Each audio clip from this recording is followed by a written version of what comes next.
Wanted to play a bigger game. I was no longer satisfied with being somebody else's invite to the cool event or not being able to pay for something that I wanted to contribute to. So because I had a lack of something and a desire for something, I needed to do something that was much more risky in order to get me to where I wanted to go. I was the one who chose that I wanted to go there. Nobody forced this decision on me. I made this decision. And when you take full responsibility for your choices, instead of falling into depression and falling into being a victim and telling yourself how hard it is, you can feel a little bit lighter about it because you chose this. Next is number 3, which is you can't vent at work. Power can make you silent. As soon as you get in a position of power, your ability to be completely open and honest with people goes away. Now, this doesn't mean that you're lying, but it would be irresponsible to tell everybody every thought that you have. And if you tend to be an oversharer before starting a business, you have to figure out how to curb this desire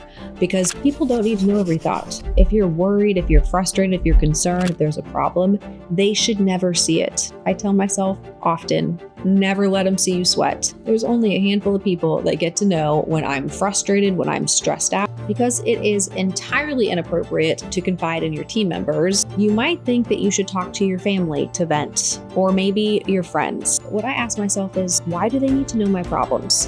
Why am I burdening somebody else with my problems? So you can't talk to your team members because you have a new problem. There is now a power gap. You are more responsible and you have more authority, which becomes isolating. You can't share everything that's going on. When a team member quits or you have to fire somebody, you can't tell somebody why. You're actually bound by state laws to not share this information, even though you are a human being and sometimes people do crazy shit and you just want to tell somebody.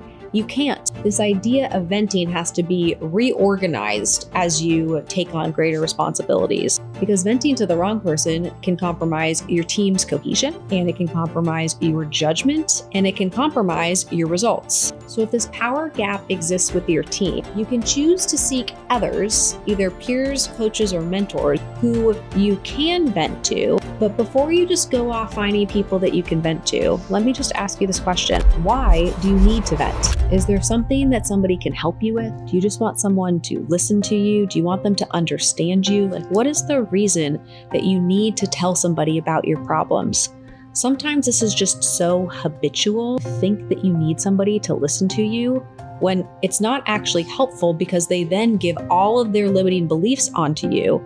You're not really trying to get a problem, you're just talking. Well, if you just need to talk to somebody, talk to a wall, talk to yourself, just talk in the car. It doesn't matter who you're talking to, just get it out. But you don't actually have to dump this onto other people. They are not served by your problems. And if they can't actually help you solve your problems, you're actually doing you and them a disservice by venting. I know this is not popular because it's very easy to just say, oh, you should vent your problems. You should have somebody to talk to and you need a therapist. I don't believe in any of that because why do you need somebody to talk to? If you have a problem, go to somebody who knows how to help you solve that specific problem. But just talking about all of your problems and all of your challenges and what's happening in your life, no one cares. They don't care if you're in a powerful position, and they certainly don't care when you're not in a powerful position. So just keep your business to yourself and solve your own problems in a way that is congruent with the life that you want to build. So this doesn't make you lonely. Let's rebrand this. It makes you independent. This brings me to my next point, which is that it is certainly lonely at the top. Success and money doesn't solve loneliness, but neither does being broke. So if we're trying to solve the loneliness problem, we have to figure out what are the roles of the people in our lives and how do we create a support mechanism so those people can actually serve us and we can help them. So you have to ask yourself, what is the real purpose of the people in your life? It might be worthwhile for you to actually write this down. I did this activity once just a couple years ago, and it changed everything for me because I was forcing everybody in my life to fulfill a role that only one specific group needed to help me with, which is the support and the growth of the business. Well, my team members should service in that role. They should help me and be excited with me about what we're doing in our business. But does my grandma need to be interested in my business?